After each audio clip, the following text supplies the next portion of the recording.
सोचो, एक ऐसा पल जहां तुम्हारी जिंदगी का पूरा टाइमलाइन एक सेकंड के लिए रुक जाता है, जैसे किसी ने पॉज बटन दबा दिया हो। तुम्हारे आसपास सब कुछ चल रहा होता है, लॉग हेस्ट्यू, गाड़ियां चलती हुई, आवाजें, शोर, लेकिन तुम्हारे अंदर सिर्फ एक खामोशी रह जाती है। और इस खामोशी के बीच तुम्हारी नजरस एक इंसान पार जाकर रुक जाती है। वो इंसान जो कभी तुम्हारी दुनिया हुआ करता था। वो थोड़ा डोर खड़ा होता है, ना इतना पास कि तुम उससे टच कर सको, और ना इतना डोर कि तुम यूज इग्नोर कर पाओ। बस इतनी डिस्टेंस जहां तुम्हें उसका होना महसूस होता है, लेकिन उसका होना तुम्हारा नहीं होता। तुम यूज देखते हो, वो भी तुम्हें देखता है। दोनों के बीच कुछ सेकंड्स का साइलेंस होता है, लेकिन वो साइलेंस भी एक कॉन्वर्सेशन जैसा लगता है, जैसे दोनों एक दूसरे से बहुत कुछ कह रहे हो बिना बोले। और फिर वो हल्का सा मुस्कुराता है। वो मुस्कान पहले जैसी नहीं होती। उसमें वो वार्मथ नहीं होती जो कभी तुम्हें सेफ फील करती थी। उसमें वो कंफर्ट नहीं होता जो तुम्हारी सारी प्रॉब्लम्स को एक सेकंड के लिए गायब कर देता था। उस मुस्कान में सिर्फ एक चीज होती है, एक्सेप्टेंस। और फिर वो एक लाइन बोलता है, can we be strangers again. ये लाइन सुनते हाय तुम्हारे अंदर कुछ टूट जाता है। शायद दिल नहीं, क्योंकि दिल तो पहले हाय टूट चुका होता है। शायद कुछ और, शायद वो इल्यूजन जो तुमने कभी बनाया था। हर कहानी का एक बिगिनिंग होता है, और इंटरेस्टिंग बात यह है कि बिगिनिंग्स कभी ड्रामेटिक नहीं होते। वो सिंपल होते हैं, इतने सिंपल कि तुम्हें लगता है कि ये बस एक और नॉर्मल इंटरेक्शन है, लेकिन बाद में तुम रियलाइज करते हो कि वही मोमेंट तुम्हारी जिंदगी का टर्निंग पॉइंट था। उनकी कहानी भी ऐसे ही शुरू हुई थी। एक नॉर्मल दिन, एक नॉर्मल जगह, शायद कॉलेज, ऑफिस या ऑनलाइन। जगह इतनी इंपॉर्टेंट नहीं होती, इंपॉर्टेंट होता है वो मोमेंट जब दो लोग पहली बार कनेक्ट करते हैं। हाय, बस एक वर्ड, लेकिन कभी कभी एक हाय हाय काफी होता है एक पूरी कहानी शुरू करने के लिए। पहली बातचीत थोड़ी ऑकवर्ड थी। दोनों थोड़ा कॉन्शियस था, क्या बोलना है, क्या नहीं बोलना, कैसे इंप्रेस करना है। ये सब चलता रहता है स्टार्टिंग में, लेकिन उनके बीच एक अजीब सी कंफर्ट थी जो इस ऑकवर्डनेस को भी क्यूट बना रही थी। जैसे दोनों को अंदर से पता हो ये कॉन्वर्सेशन यही खत्म नहीं होने वाली। और फिर वो खत्म नहीं हुई। एक बात दूसरी बात में बदली, दूसरी तीसरी में, और धीरे धीरे वो बातें रूटीन बन गई। पहले दिन में एक बार बात होती थी, फिर 2 बार, फिर पूरा दिन, और फिर एक पॉइंट आया जहां बात ना करना अजीब लगने लगा। ये वही फेज होता है जहां एक इंसान तुम्हारी लाइफ में क्वाइटली एंटर कर जाता है। ना कोई परमिशन, ना कोई अनाउंसमेंट, बस धीरे धीरे वो तुम्हारी डेली लाइफ का पार्ट बन जाता है। सुबह उठते ही तुम्हारा पहला थॉट वो होता है। रात को सोने से पहले तुम उससे बात करते हो। दिन के बीच में जब भी तुम फ्री होते हो, तुम उससे मैसेज करते हो। और धीरे धीरे तुम रियलाइज करते हो कि तुम उस इंसान के बिना अपना दिन इमेजिन नहीं कर सकते। ये आदत होती है, और आदत एक डेंजरस चीज है, क्योंकि जब आदत टूटती है, टैब सिर्फ आदत नहीं टूटती, तुम भी टूट जाते हो। उनके बीच जो कनेक्शन डेवलप हुआ था वो सिर्फ सरफेस लेवल नहीं था, वो डीप था। इतना डीप कि कभी कभी वो खुद भी समझ नहीं पाते थे कि ये क्या है। कभी कभी वो बिना किसी रीजन के एक दूसरे को कॉल कर लेते थे।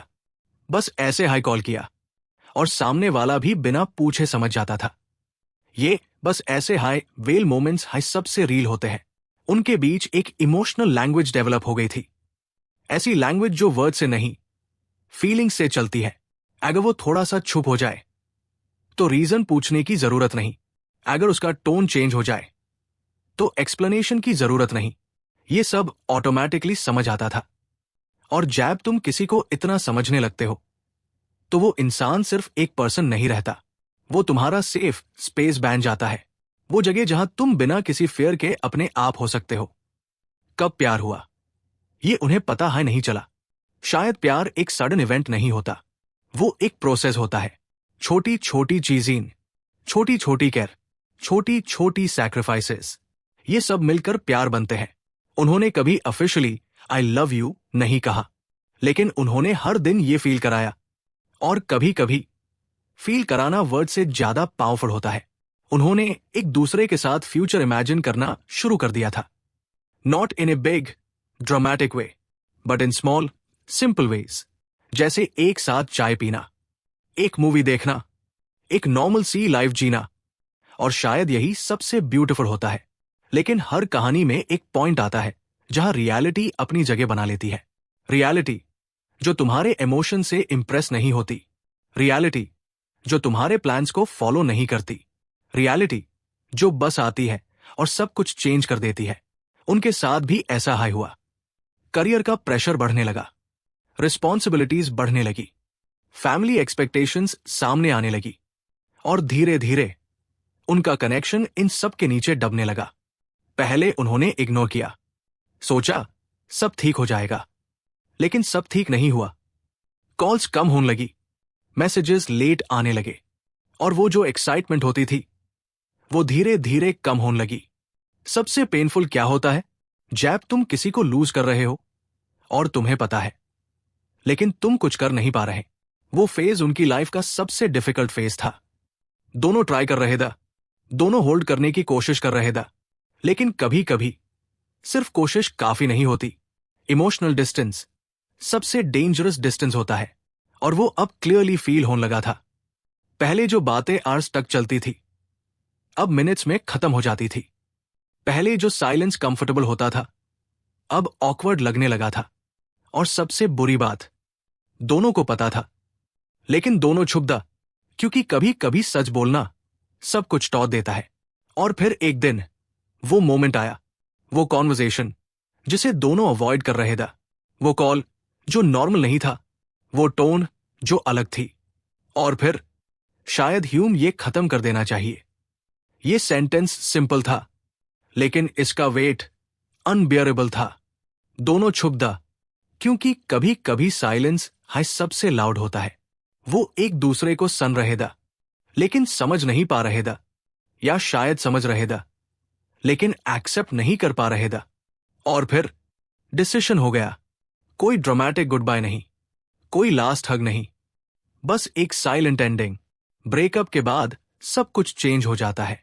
जिंदगी चलती रहती है, लेकिन तुम अंदर से रुक जाते हो। हर चीज में वो इंसान याद आता है। हर रूटीन ब्रोकन लगता है। फोन उठाते हो और ऑटोमेटिकली उसका नाम सर्च करते हो। फिर याद आता है अब वो ऑप्शन नहीं है। और ये रियलाइजेशन हर दिन थोड़ा थोड़ा तोड़ता है। ब्रेकअप के बाद जो सबसे पहला चेंज आता है वो बाहर नहीं, अंदर होता है। सब कुछ वैसे है दिखता है, वही घर, वही रूम, वही रूटीन, लेकिन तुम वैसे नहीं रहते। तुम्हारी आदतें, तुम्हारी सोच, तुम्हारा फील करना, सब कुछ धीरे धीरे बदलने लगता है। पहले तुम्हारे दिन की शुरुआत एक मैसेज से होती थी, अब अलार्म बजता है, तुम उठते हो और कुछ सेकंड्स तक बस स्क्रीन को देखते रहते हो, जैसे आदत अभी भी वही है, लेकिन रियलिटी बदल चुकी है। तुम फोन अनलॉक करते हो, चैट्स ओपन करते हो, और उसका नाम दिखते हाय एक सेकंड के लिए रुक जाते हो। सोचते हो मैसेज करूं, फिर खुद हाय आंसर देते हो नहीं, और फोन वापस रख देते हो। ये छोटी छोटी चीजें हाय सबसे ज्यादा दर्द देती है, क्योंकि ये याद दिलाती है कि जो कभी तुम्हारा था अब तुम्हारा नहीं है। दिन बीतने लगते हैं, लेकिन हर दिन थोड़ा हैवी लगता है। तुम लॉग ऑन के बीच होते हो, दोस्तों के साथ बैठते हो, कभी कभी हेस्ट भी हो, लेकिन अंदर एक कांस्टेंट खालीपन रहता है, जैसे तुम्हारे अंदर एक जगह थी जो अब एम्प्टी है, और उस जगह को कोई फिल नहीं कर पा रहा। कभी कभी तुम खुद से झूठ बोलते हो, आई एम ओके, लेकिन रात को जैब सब सो जाते हैं, टैब सच सामने आता है। रात सबसे ऑनेस्ट होती है, वो तुम्हें डिस्ट्रैक्शंस नहीं देती, वो तुम्हें फोर्स करती है फील करने के लिए। और टैब सब कुछ वापस आ जाता है। हर बात, हर मोमेंट, हर मेमोरी, यादें अजीब होती है। वो कभी पूरी तरह जाती नहीं, बस छुप जाती है, और फिर अचानक किसी छोटी सी चीज से वापस आ जाती है, जैसे एक गाना, एक जगह, एक स्मेल, एक मैसेज टोन, और फिर तुम एकदम से वापस उस वक्त में चले जाते हो जहां सब ठीक था। तुम्हें याद आता है वो फर्स्ट कॉन्वर्सेशन, वो ऑकवर्ड स्टार्ट, वो लेट नाइट कॉल्स, वो स्टूपिड जोक्स, वो अननेसेसरी फाइट्स, वो केयर, वो कंसर्न। और फिर एक सवाल आता है, क्या वो भी मुझे याद करता होगा? ये सवाल सिंपल है, लेकिन इसका जवाब कभी नहीं मिलता, और शायद इसीलिए ये और पेनफुल हो जाता है। कभी कभी तुम उनकी ओल्ड चैट्स स्क्रॉल करते हो, ऊपर से नीचे तक, हर मैसेज पढ़ते हो, जैसे तुम कोई प्रूफ ढूंढ रहे हो कि जो था वो रील था। और जब तुम वो मैसेजेस पढ़ते हो तो रियलाइज करते हो कि सब कुछ रील था। वो केयर फेक नहीं थी, वो लव फेक नहीं था, वो कनेक्शन फेक नहीं था। तो फिर खत्म क्यों हुआ? ये सवाल तुम्हें अंदर से तोड़ता है। कभी कभी तुम खुद को ब्लेम करते हो, शायद मेरी गलती थी, शायद मेन बेटर हो सकता था, शायद मेन ज्यादा ट्राई करता। ये शायद तुम्हें चेन नहीं लेने देते, लेकिन सच ये है कि हर चीज किसी एक इंसान की गलती नहीं होती। कभी कभी सिचुएशंस गलत होती है, टाइमिंग गलत होती है, और कभी कभी सही लोग भी एक दूसरे के लिए गलत वक्त पार मिल जाते हैं। धीरे धीरे वक्त बढ़ता है, और वक्त के साथ पेन थोड़ा चेंज होता है। पहले जो दर्द शार्प था वो धीरे धीरे डल हो जाता है। वो कंप्लीटली खत्म नहीं होता, लेकिन मैनेजेबल हो जाता है। तुम फिर से अपनी लाइफ पे फोकस करना शुरू करते हो। काम, फ्रेंड्स, फैमिली, न्यू रूटीन्स। तुम खुद को बिजी रखते हो, शायद डिस्ट्रैक्ट करने के लिए, शायद हील करने के लिए, या शायद दोनों। हीलिंग एक स्ट्रेट लाइन नहीं होती। कभी तुम्हें लगता है कि तुम कंप्लीटली ठीक हो गए हो, और फिर अचानक एक मेमोरी, एक सॉन्ग, एक थॉट तुम्हें वापस उसी जगह ले आता है, और तुम फिर से वही फील करते हो। ये प्रोसेस फ्रस्ट्रेटिंग होता है, लेकिन ये नॉर्मल है। हीलिंग का मतलब भूल जाना नहीं होता। हीलिंग का मतलब एक्सेप्ट करना होता है। धीरे धीरे तुम एक्सेप्ट करते हो कि वो इंसान अब तुम्हारी लाइफ का पार्ट नहीं है, लेकिन तुम्हारी स्टोरी का पार्ट जरूर है।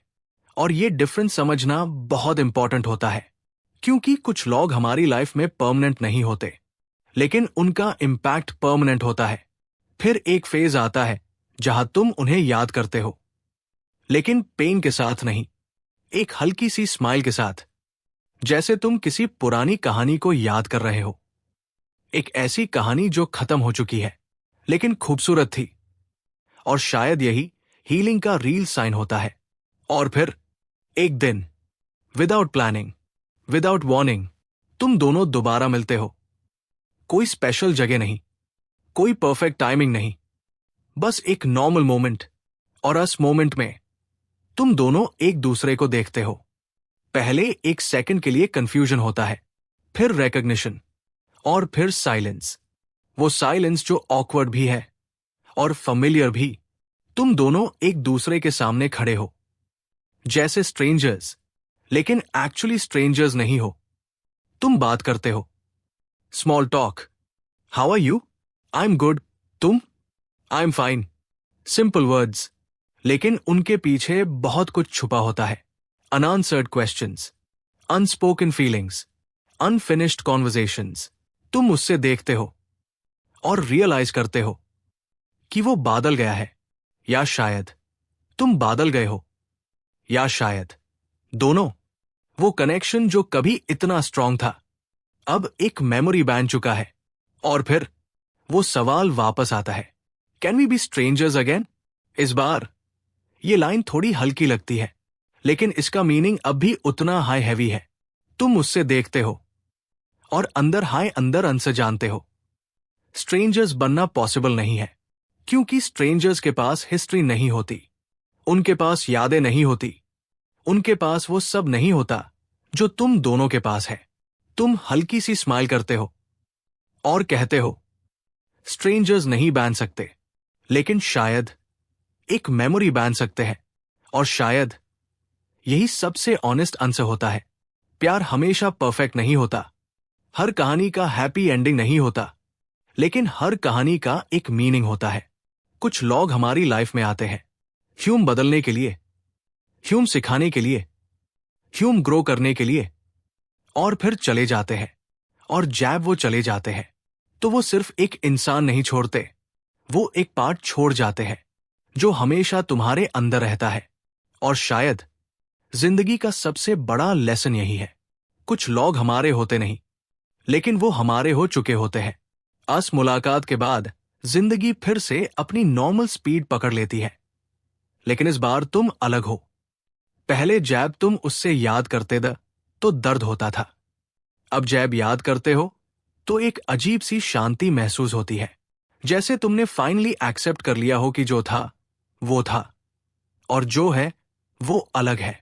तुम घर वापस आते हो, अपने रूम में बैठते हो और कुछ देर के लिए बस छुप रहते हो। ना फोन, ना म्यूजिक, ना डिस्ट्रैक्शन, सिर्फ तुम और तुम्हारे थॉट्स। और इस बार तुम उन थॉट से भागते नहीं हो, तुम उन्हें फील करते हो। तुम सोचते हो कि अगर तुम दोनों कभी मालहा नहीं होते तो शायद जिंदगी आसान होती, ना इतना अटैच होते, ना इतना हर्ट होते। लेकिन फिर एक और थॉट आता है, अगर तुम मालहा नहीं होते तो तुम इतना फील भी नहीं करते, तुम इतना ग्रो भी नहीं करते, तुम इतना समझते भी नहीं कि प्यार एक्चुअली होता क्या है। और फिर तुम रियलाइज करते हो कि हर रिलेशनशिप का पर्पस सिर्फ फॉरएवर होना नहीं होता। कुछ रिलेशनशिप्स का पर्पस सिर्फ इतना होता है कि वो तुम्हें चेंज कर दे, वो तुम्हारी सोच बादल दे, वो तुम्हें सिखा दे कि तुम कौन हो और तुम क्या डिजर्व करते हो। तुम अपनी पुरानी चैट्स फिर से देखते हो, लेकिन इस बार एक डिफरेंस होता है। पहले तुम उन्हें देखकर रो देते थे, अब तुम उन्हें देखकर स्माइल कर देते हो, क्योंकि अब तुम उन्हें लॉस के नजरिए से नहीं देखते, तुम उन्हें एक्सपीरियंस के नजरिए से देखते हो। हर मैसेज एक मेमोरी बन चुका है, हर कॉन्वर्सेशन एक चैप्टर बन चुका है और तुम्हारी कहानी अब कंप्लीट फील होने लगती है। कभी कभी तुम सोचते हो कि अगर इस वक्त सर्कमस्टेंसेस थोड़े अलग होते, अगर टाइमिंग बेटर होती, अगर तुम दोनों थोड़ा और ट्राई करते तो क्या सब ठीक हो सकता था। ये व्हाट इफ वेल सवाल हमेशा रहेंगे, लेकिन धीरे धीरे तुम सीख जाते हो कि हर सवाल का जवाब जरूरी नहीं होता। कुछ चीजें बस होती है बिना किसी एक्सप्लेनेशन के, और शायद वही उनकी ब्यूटी होती है। जिंदगी धीरे धीरे आगे बढ़ती है, नए लोग आते हैं, नए एक्सपीरियंसेस होते हैं, नए कनेक्शंस बनते हैं और तुम खुद को फिर से ओपन करना सीखते हो। पहले थोड़ा डर लगता है कि कहीं फिर से वही सब ना हो, लेकिन फिर तुम रियलाइज करते हो कि हर इंसान अलग होता है, हर कहानी अलग होती है और हर बार प्यार का एक्सपीरियंस भी अलग होता है। एक दिन तुम किसी नए इंसान से मिलते हो, वो तुमसे पूछता है तुम इतने समझदार कैसे हो गए, और तुम थोड़ा मुस्कुरा देते हो, क्योंकि तुम जानते हो कि ये समझ तुम्हें किसी ने दी है, किसी ऐसे इंसान ने जो अब तुम्हारी लाइफ में नहीं है, लेकिन उसका इम्पैक्ट अब भी है। तुम अब प्यार को डिफरेंटली देखते हो। पहले तुम सोचते द प्यार का मतलब होता है किसी के साथ रहना फॉरएवर, अब तुम समझते हो प्यार का मतलब होता है किसी को जेन्युइनली फील करना, चाहे वो हमेशा के लिए हो या नहीं। पहले तुम सोचते थी अगर कोई चला गया तो प्यार खत्म हो गया, अब तुम जानते हो कि प्यार खत्म नहीं होता, बस उसकी फॉर्म चेंज हो जाती है। वो अटैचमेंट से मेमोरी बन जाता है, वो प्रेजेंस से फीलिंग बन जाता है। कभी कभी तुम उस इंसान के लिए दुआ करते हो, ना इसलिए कि वो वापस आ जाए, बल्कि इसलिए कि वो खुश रहे, कहीं भी हो, किसी के साथ भी हो। ये लेवल का एक्सेप्टेंस आसानी से नहीं आता, इसके लिए तुम्हें टूटना पड़ता है, समझना पड़ता है और फिर धीरे धीरे छोड़ना पड़ता है। और फिर तुम्हें वो फाइनल मोमेंट याद आता है, वो सवाल can we be strangers again. अब तुम इस सवाल को अलग नजरिए से देखते हो। पहले तुम्हें लगा था ये इम्पॉसिबल है, अब तुम समझते हो कि शायद ये सवाल गलत आया था, क्योंकि बात स्ट्रेंजर्स बनने की नहीं है, बात यह है कि तुम दोनों का रोल एक दूसरे की लाइफ में चेंज हो चुका है। पहले तुम एक दूसरे की दुनिया दा, अब तुम एक दूसरे की कहानी हो। और कहानियां कभी खत्म नहीं होती, वो बस कंप्लीट हो जाती है। तुम अपनी लाइफ को देखते हो और रियलाइज करते हो कि तुम अब भी वही हो, लेकिन फिर भी बिल्कुल अलग हो। तुम थोड़े स्ट्रांग हो गए हो, थोड़े काम हो गए हो, थोड़े मैच्योर हो गए हो, और सबसे इंपॉर्टेंट, तुमने सीख लिया है कि कब होल्ड करना है और कब लेट गो करना है। प्यार का सबसे बड़ा लेसन यही है। हर चीज को पकड़ कर रखना जरूरी नहीं होता। कभी कभी छोड़ देना हर सबसे बड़ा प्यार होता है। और अगर कभी जिंदगी फिर से तुम्हें उस इंसान के सामने ला खड़ा करे, तो शायद इस बार तुम कंफ्यूज नहीं होग। ना तुम्हें दर्द होगा, ना तुम्हें रिग्रेट होगा। तुम बस स्माइल करोगे, एक जेन्युइन स्माइल, और दिल से ये सोचोगे, थैंक यू मेरी जिंदगी का हिस्सा बनने के लिए। और अगर वो फिर से पूछे, can we be strangers again, तो शायद तुम कह पाओगे, हम अजनबी नहीं बन सकते, क्योंकि जो था वो हमेशा रहेगा। लेकिन हम शांति से अलग जरूर हो सकते हैं। और शायद यही सबसे ब्यूटीफुल एंडिंग होती है।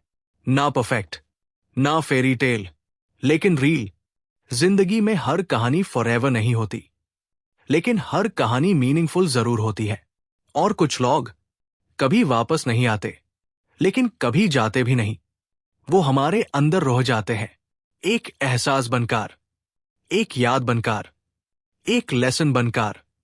और आखिर में जब तुम अपनी पूरी कहानी देखते हो, तो तुम्हें समझ आता है, प्यार का मतलब सिर्फ किसी के साथ रहना नहीं होता। प्यार का मतलब होता है किसी को इतना डीपली फील करना कि वो तुम्हारी जिंदगी का हिस्सा बन जाए, चाहे वो तुम्हारे साथ रहे या नहीं। और शायद इसीलिए कुछ सवाल कभी आंसर होने के लिए नहीं होते, वो बस महसूस करने के लिए होते हैं। Can we be strangers again? शायद नहीं, लेकिन हम एक खूबसूरत कहानी जरूर बन सकते हैं, जो कभी सच में खत्म नहीं होती, बस यादों में जिंदा रहती है।